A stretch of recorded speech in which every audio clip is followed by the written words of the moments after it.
Let's go to Queensland now. We've got some breaking news on claims of flawed DNA testing over the past decade at Queensland's Forensic Science Centre. There are concerns the botched DNA testing may have led to hundreds of flawed prosecutions, including wrongful acquittals. The Crime and Corruption Commission is investigating the claims, and justice advocates have asked Queensland's Attorney-General to call an inquiry to uncover the truth. Joining me now is our Queensland editor, Peter Gleeson. Peter, this has the potential to blow the criminal justice system wide open. Yeah, Laura, I've been doing this for a long time, and I tell you what, this is an extraordinary story. Now, the Griffith University Innocence Project, they say that testing methods were improperly introduced at the former John Tong Science Laboratory. It's now known as the Queensland Health and Forensic Science Centre's DNA unit. Now, that happened in 2012. They're saying that the improper testing methods, and they've written to Attorney General Shannon Fentiman, we're seeking a comment from her. They say that the testing methods have led to systemic errors leading to flawed results, which in turn have been concealed from the police, leading to courts being misled and ultimately resulting in substantial breaches of public trust dating back over a decade. They also say, Laura, that the Innocence Project says that these systemic issues are affecting the reliability of DNA evidence, with dire consequences for the administration of justice in this state. They want a public inquiry, and that public inquiry will either reveal serious issues which need urgent correction, or will allay any disquiet about the laboratory's competency and conduct. And it says if urgent correction is required, it will be inevitable that a considerable number of cases will be enlivened, and to that end, a second appeal option would be desirable, some sort of legislative reform, a bit like what we've seen in Victoria with the Lawyer X stuff following the revelations down there on the Nicole Gobbo case. Interesting. This comes as Sky News compiles a documentary on the Shandy Blackburn murder case out of Mackay. How is this all related? Well, the explosive revelations, they're part of this documentary. Now, of course, Gold Walkley Award-winning reporter Hedley Thomas is doing that, the Shandy Blackburn murder case. There's a podcast on The Australian, but it's the subject now of a Sky News documentary. The testimony provided by Dr Kirsty Wright. Now, Dr Kirsty Wright is one of Australia's leading forensic scientists. She's a member of the Innocence Project. We'll hear from her very shortly, Laura. She's uncovered these serious fears about the functioning of the Queensland Health and Forensic Science Unit. And it came after her review of the Blackburn case. She was able to access all the documents from the 2019 coronial inquest, including official documents from that particular centre, and her findings have led her to subsequently make that complaint to the Crime and Corruption Commission, which alleges serious misconduct by some employees of that unit. Now, she's met with the CCC. She met with them last month. She's since met with members of the Women's Safety and Justice Task Force to discuss these findings. And I tell you what, Laura, as I said, I've seen some stories in this state that sort of rock the foundations of the criminal justice system. This is about as big as it gets. If there is contaminated evidence that's been presented to court, or if there's evidence that has been withheld from being presented to the court, it does open a Pandora's box. There's no doubt about that. It certainly does, and it is certainly something that we've been looking at, you have been looking at, and Hedley Thomas has been all over for quite some time. Thanks, Peter. We will check in very soon. Joining me now is Dr Kirsty Wright, who has uncovered these DNA abnormalities. Kirsty, sorry. We have spoken to you before with Hedley Thomas. So what does this mean for some cases, particularly domestic violence?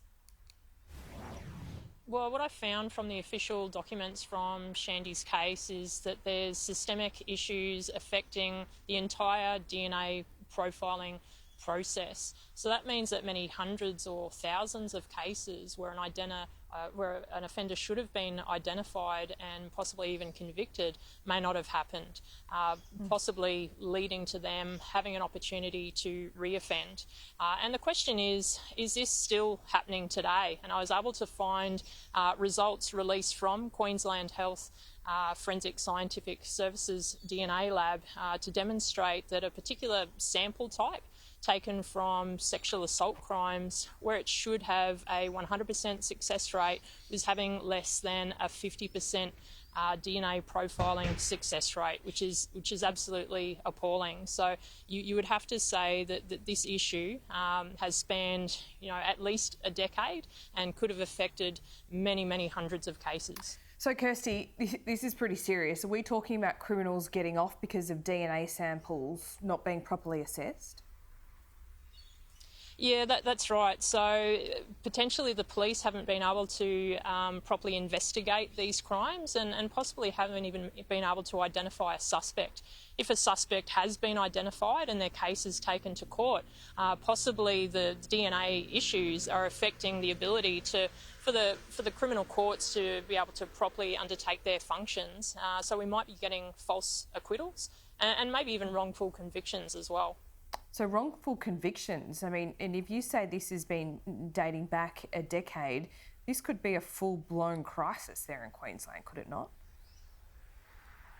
Yeah, absolutely. This needs to be investigated as a matter of urgency.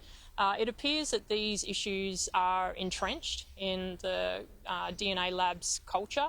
So it means that Queensland Health can't self-investigate and self-correct. There needs to be an independent public inquiry with the powers to properly investigate this, find out exactly what has been happening inside this lab and also correct it. This is a matter of public safety and it's also compromising the integrity of Queensland's criminal justice system. So something needs to be done urgently. Well, the Innocence Project, as you just mentioned, does want an inquiry. Do you believe this needs to date back a decade or beyond? Do you believe things have self-corrected in recent years? What's the state of play, if you like? So Shandy's case was in 2013, and basically what I found through the official documents released from the laboratory, so this is their own data, this is their own results. So what I found is a lab that's completely broken, and that was in 2013. So it takes many months, if not years, for a lab to become so broken. And the information that I found in a 2021 report, again based off the lab's own results, demonstrates that they're getting a 50% failure rate when they should be getting almost 0% on these certain sexual assault crimes. So the issues are still happening and they need to be investigated. We talk about the culture at the DNA unit. Does it go beyond that, and do you think it may have improved? What's it like now? Well, this is why we need a public inquiry. Certainly we've seen bad science. That's what we've observed in Shandy Blackburn's case. But we're also seeing potentially the laboratory misleading the police, not telling them that their processes are flawed, not giving them an opportunity to have the samples retested elsewhere.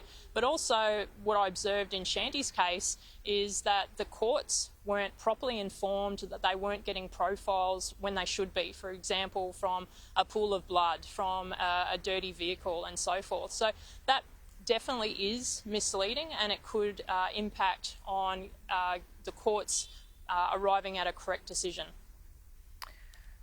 Wow, that is quite some way to come. Have you had any response from the Attorney General? No, to date, to be honest with you, I haven't had an official response from anybody.